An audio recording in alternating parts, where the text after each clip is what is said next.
They got you, Keita.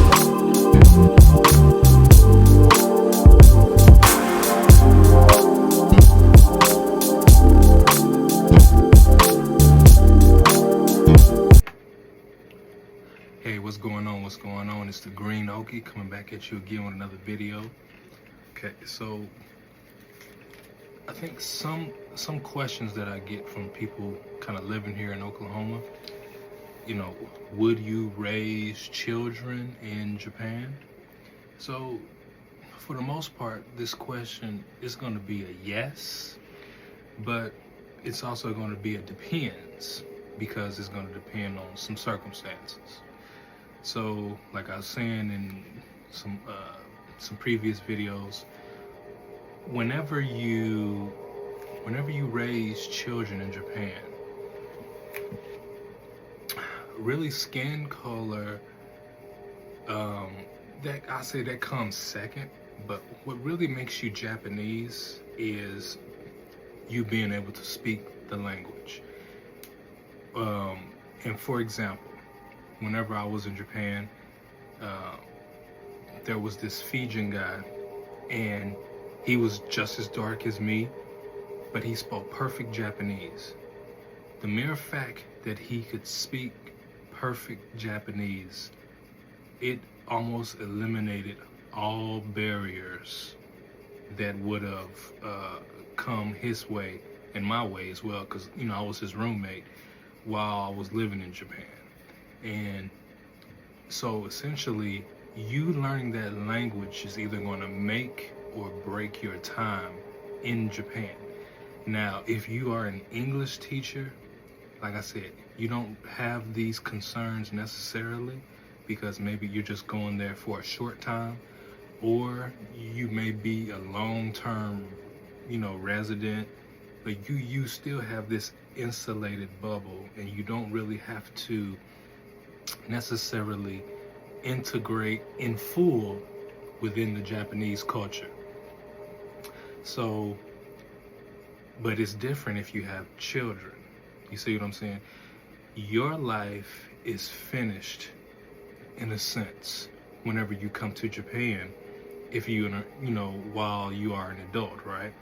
You know, if you are an adult, you know, you pretty much got everything figured out. Hey, I'm gonna do this for 5 years, and I'm gonna do this for 10 years, and, you know, I'm gonna do this and that. So I don't really have to, can I say, necessarily grow up here. I just have to do my job and kind of go home. But if you have children there, that's where it's gonna get a little bit interesting, because the children have to grow up there. And, you know, I've kind of seen it firsthand. There, you know, there are still cliquish, you know, as far as foreigners being in the in and the out group. And a lot of that is tied to the language. And, you know, like I said, secondarily, it'd be your color, of course. You know, but like I said, not so much color, but it's more ethnic than anything else. And essentially, it's kind of like when you have children there who speak English or Spanish or something like that, they're unofficially ostracized from Japanese society. You know, they do get looked over from time to time, as far as the foreigners, you know. So essentially, your children are going to be living in a bubble, but they're supposed to be playing with other Japanese children, but they can't really integrate with them necessarily because of the language, because Japanese people focus on Japanese first and only, for the most part. Like I said, English is really like PE and secondary. So whenever you're having children, basically, if you come to Japan with children that don't speak any Japanese, they're gonna put your children in a special education class. So, they're basically going to call them retarded, basically. So, you have to basically be in this class because you don't know Japanese. So by Japanese standards, you're not up to snuff because you don't know the language. And it can be very distressing for the children because you're kind of wanting the children to, in the back of your mind, like, just speak English, But this is not a English-speaking country. This is Japan, and the children, especially if both parents are Westerners or only English speakers, the children are going to have a hard time adjusting to the culture and to society.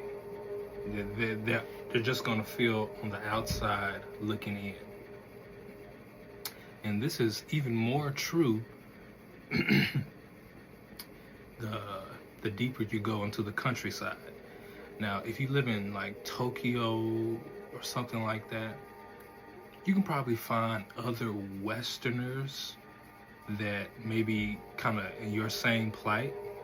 But if you really go and you try to live in the countryside somewhere that isn't so,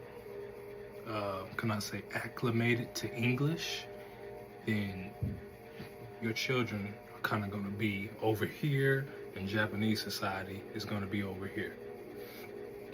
So the only way you could probably really deal with this is if, like I said, you yourself will probably be working from 7:30 to 4:30.